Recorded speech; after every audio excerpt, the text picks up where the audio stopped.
Hey everyone, welcome back to the channel. Today's video is going to be another Let's Read, simply because I haven't done one of those in a while and I thought I'd change it up a little bit. Initially, I had a little bit of a hard time deciding between two books. Those two books, of course, are my most recent one, which is Our Infinite Depths, but I also have this one right here, called Captured. And if you saw my last video about different storytelling formats like novels, novellas, novelettes, I thought this one would be a little bit more appropriate simply because it is a novella. You can see right now it's quite thin compared to an actual novel. And to be completely honest with you, I didn't really promote this book very much when it came out.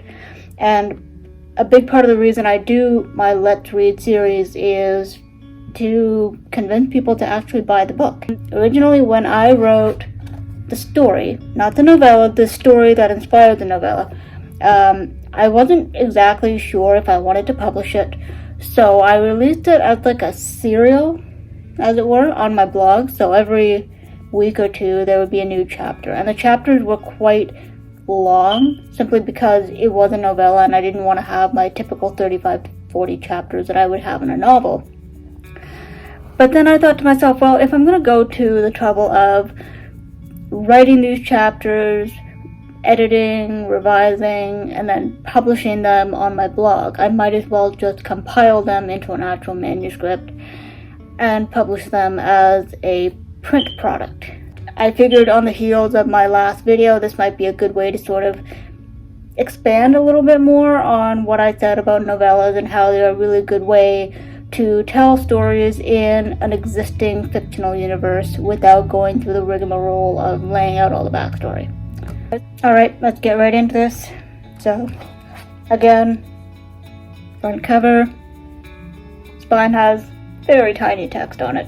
You almost can't read it, but that's okay. Open it up, you have the copyright page on this side, and then the story starts on the following page.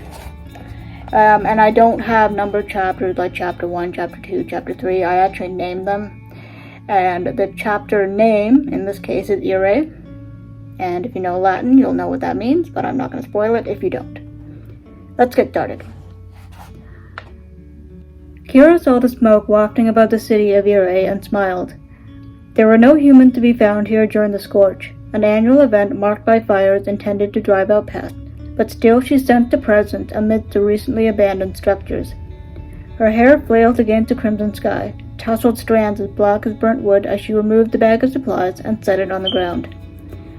Well, we're above the problem, came a voice from behind her. I'm not seeing a solution, though. Maybe we're not high enough, she suggested, as her partner, Mason, appeared at her side. Like her, he wore a heat-resistant bodysuit, boots, and carried a trove of tools on his back, their uses ranging from basic repairs to more complicated applications, like trapping demons, for instance. Neither the weight of his burden nor the purpose of their mission seemed to cause him much angst. Maybe we'll have better luck once we reach the mountains, Kira added. I wouldn't count on it. If the wind changes direction, it'll turn the mountainside into a giant oven. I vote we stick to the forest. And risk losing the malevolent trail? I don't think so. Kira rummaged through the pack until she uncovered a small, rectangular device. Kneeling down, she cleared a circle in the carpet of leaves and set the device in the soil, where 4 metallic legs unfolded from the edges of the contraption and rooted themselves into the ground. The screen hummed to life, and soon a miniature projection of Ire and the surrounding landscape sprang up to greet them. We're here, she said, zooming in on their location. Mason squinted at the hologram, watching the miniature projection of himself mirror his every move. The malevolent is here, in the mountains. By my estimation, we have less than 30 minutes to track, trap, and transport it back to the commander. To save time, I suggest we cut to the valley. Kira picked up the scanner, causing the legs to retract as the screen went dark. She tossed it into the bag and hoisted it onto her shoulders before turning to her partner.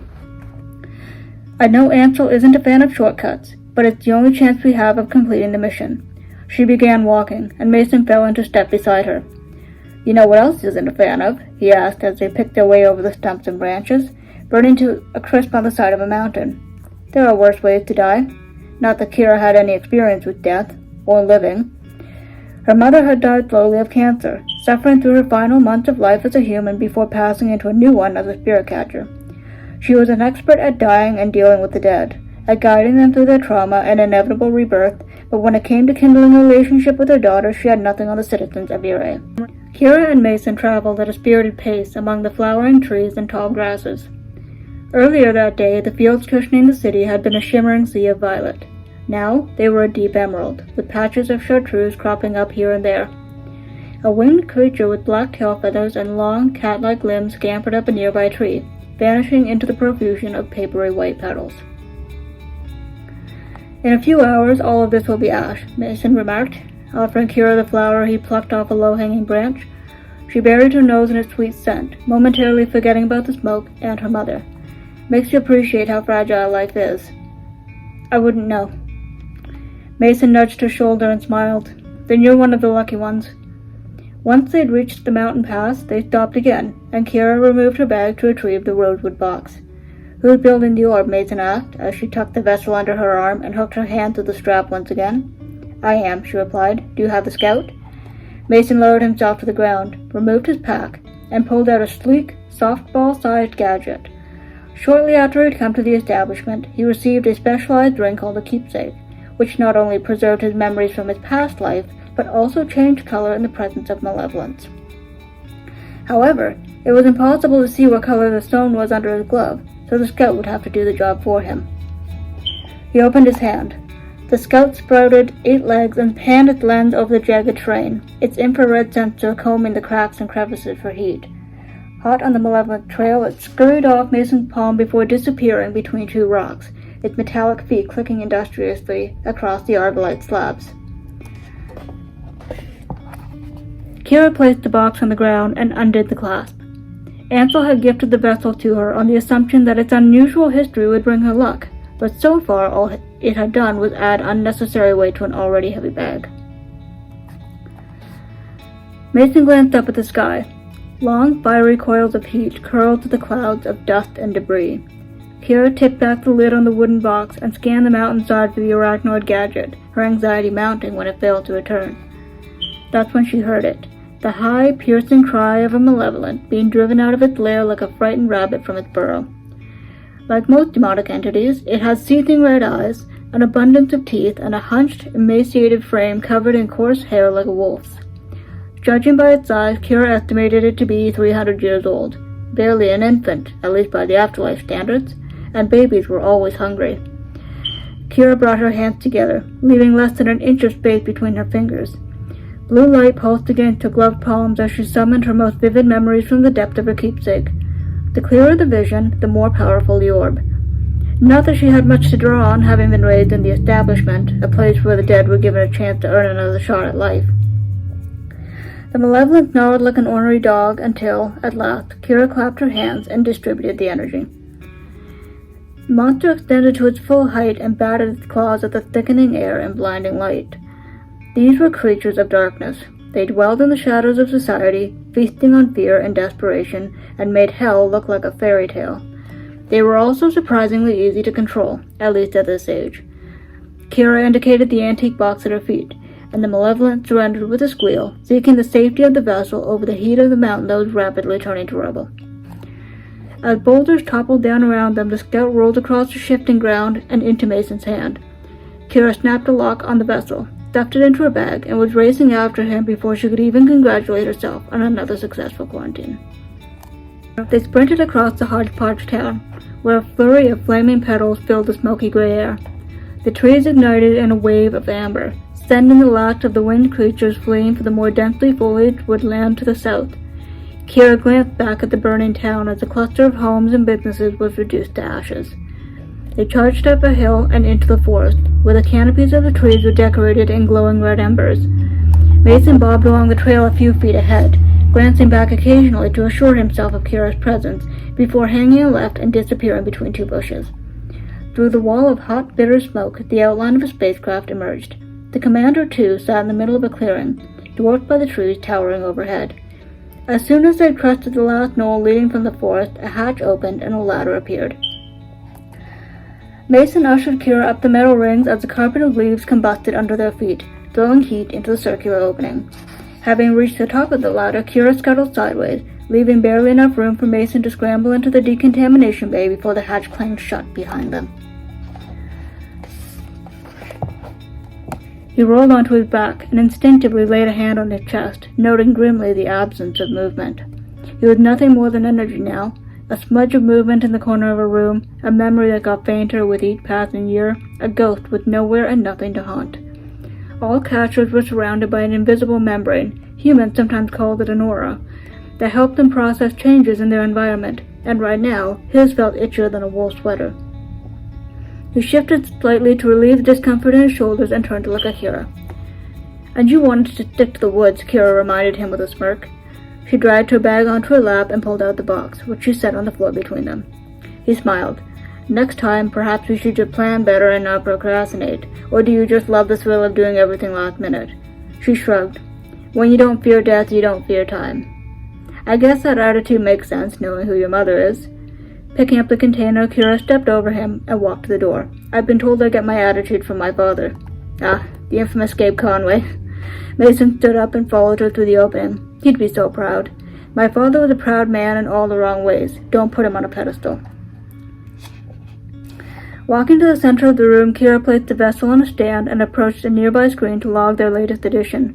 Behind her, Mason began to remove the bodysuit, beginning with the transparent face mask and working his way down to his boots. "No pedestals here," he remarked as he continued to input the data. "Just plain, old-fashioned observation. You may be an exceptional case, but at least you inherited all the right qualities. Courage, integrity, and enough attitude to get the job done right the first time." Despite herself, Kira smiled. "If I didn't know better, I think you were trying to flatter me." She put the finishing touches on her report and turned toward the stand. The floor beneath the pedestal twisted open, and they watched as the rosewood box was lowered into the holding tank. "That's another one down," Mason said as the floor sealed itself, and Kira removed her bodysuit to reveal the red uniform underneath. "So, what are you planning to do when we finally get home?"